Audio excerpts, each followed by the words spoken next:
mais pas une journée où on doit aller s'exhiber, faire de la fête et dépasser les limites. Bonsoir chers téléspectateurs et ravi de vous retrouver sur Matika Web TV.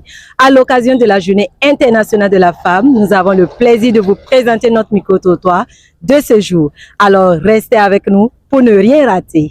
C'est la journée de la femme, les femmes, à vous les honneurs. Vous êtes nos mères, nos épouses. Bonsoir monsieur. Oui, bonsoir. Alors, que pensez-vous du 8 mars? Pour moi, le 8 mars, c'est une journée qui est dédiée à la femme mondiale, pas seulement à la femme africaine. Mais je pense que cette journée, nous devons la considérer comme une journée importante pour honorer nos mamans. Bon, le 8 mars, selon moi, c'est une journée dédiée à nos mamans. Donc, c'est une journée formidable pour les magnifier. Le 8 mars, c'est une bonne initiative. Ça permet aux femmes aussi de se valoriser. Le 8 mars, je pense que c'est la journée de la célébration de la lutte pour les droits des femmes.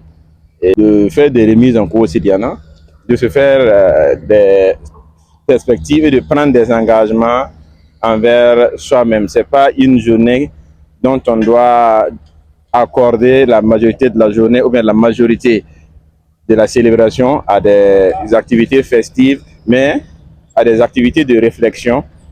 À cette occasion, êtes-vous capable de faire le marché et cuisiner pour votre chérie? Pour moi, cette journée, pour la montrer fructifiante et heureuse, je peux l'accompagner dans ses tâches et puis elle va se sentir considérée et heureuse. Bon, oui, c'est une possibilité.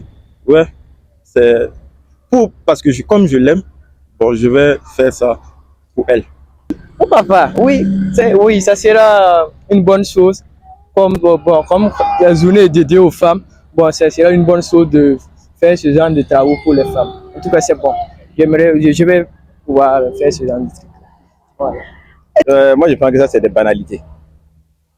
À cette occasion, peut-être si tu as une femme, tu échanges avec ta femme sur votre vie de couple, sur les responsabilités de chacun dans le couple et aussi sur les perspectives personnelles de ta femme. Mais ce n'est pas une journée au cours de laquelle l'homme va prendre le rôle de la femme et la femme le rôle de l'homme.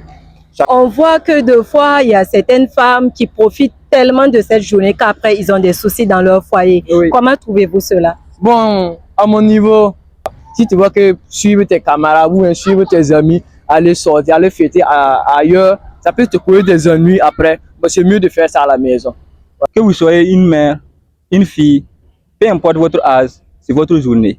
Profitez-en bien et ne tenez pas justement à cette journée parce que la vie n'est pas une seule journée. La vie, c'est toute une vie. Moi, je pense d'abord qu'il y a un problème de sensibilisation, de compréhension de la journée.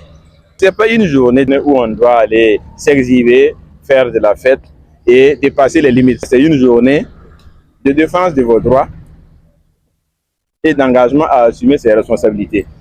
C'est la journée de la femme, les femmes, à vous les honneurs.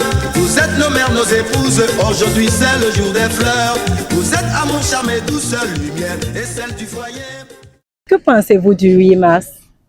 Bon, je pense que le 8 mars, c'est une fête. Pas une fête en tant que telle, mais c'est une fête pour laquelle les femmes se sont battues pour leurs droits. Donc, le 8 mars, on doit organiser des conférences pour sensibiliser les jeunes filles, en fait, de pouvoir se battre, continuer à se battre pour les droits de la femme, pour le leadership féminin.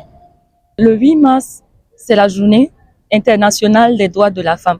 Et quand je parle de la journée internationale des droits de la femme, je parle de la lutte que les femmes ont menée et aussi le fait que cette journée soit pour nous une reconnaissance pour cette lutte, pour toutes ces batailles qu'elles ont menées, pour que l'égalité entre les hommes et les femmes soit une réalité aujourd'hui. Donc moi, je pense que cette journée vraiment mérite d'être célébrée.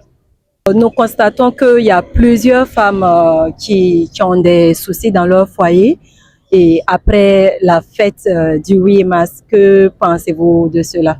Bon, je pense que ce sont les femmes qui n'ont pas compris vraiment le sens du 8 mars. Ces femmes ont utilisé le 8 mars pour faire les fêtes, les djanjoba. Pourtant, le 8 mars n'est pas vu de telle sorte. s'ils avaient vu peut-être le 8 mars autrement, comme je le disais au tout début, pour faire les conférences sur l'éducation de la jeune fille, de la femme, éduquer, sensibiliser, je pense qu'il n'y aura pas de problème en tant que tel dans le foyer. Mais sortir faire la fête, se saouler et rentrer tard, je pense que c'est ce qui envoie et les malentendus dans le couple en fait. Comme je vous l'ai dit, pour moi, le 8 mars, c'est un événement symbolique. Ce n'est pas une raison pour aller fêter, rentrer tard, faire autre chose. Au contraire, si nous pensons réellement que c'est un jour international de nos droits, pourquoi ne pas utiliser ce jour pour mieux se former, éduquer les femmes, créer un cadre d'échange sur comment nous-mêmes nous pouvons améliorer nos vies, comment se battre encore pour que nous soyons dans un monde équitable, pour que les hommes et les femmes aient les mêmes droits et non aller fêter, rentrer tard. Je trouve que ce n'est pas vraiment l'intérêt même de ce jour-là. C'est un jour festif, oui, mais elle a un autre symbole qui est de continuer de se battre, reconnaître toujours que nos prédécesseurs ont fait un travail, ils ont sémé et c'est à nous de travailler encore plus pour que ça soit une réalité pour chacun des femmes. Alors, chers téléspectateurs, notre micro-trottoir réalisé autour du 8 mars, Journée internationale de la femme, révèle des opinions variées mais convergentes. Cette journée est perçue comme une opportunité pour mettre en lumière les avancées en matière d'égalité des genres et que des défis importants restent à relever. Les participants, en partageant leurs expériences et leurs espoirs, soulignent l'importance à sensibiliser qu'en dehors d'être une journée festive, elle reste une journée de réflexion et de promotion des valeurs et de leurs projets. Sur ce, bonne fête de la célébration des droits de la femme. Merci de nous avoir suivis et bonne suite de programme. C'est la journée de la femme, les femmes, à vous les honneurs. Vous êtes nos mères, nos épouses.